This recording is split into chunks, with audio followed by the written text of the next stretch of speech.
Did you know that te reo Māori has lots and lots of different dialects, or mita, or reo a iwi, depending on where you are in the country? Let me explain. The word mita comes from the word mita in te reo Pākehā, and it's used to refer to different accents or dialects spoken by iwi all across the motu. And these differences represent the rich diversity that exists within te reo Māori. Here are just a few things to keep an eye and an ear out for.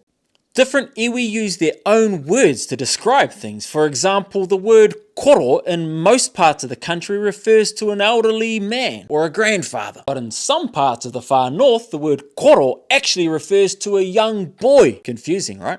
Or take the word ika. For most iwi all around Aotearoa, it means fish. But the word ika also represents the name of a tupuna in the far north. And for that reason, the idea of eating a fish named after your ancestor just doesn't really sit right. So in the far north, it's not that uncommon to hear the word ngohi instead. It's also not that uncommon for different iwi to pronounce sounds differently. For example, the ng sound in some parts of the country is pronounced more like a n, or down here in Te Waipounamu, it's also not that uncommon to hear the ng sound pronounced like a k. So in some parts of the country, you might have ngā mihi, while in others, you might have nā mihi, or even ka mihi. Even the way different iwi pronounce common phrases can differ. For example, some iwi might ask, e pēhea ana koe, whereas some other iwi might say, e pēwhea ana koe.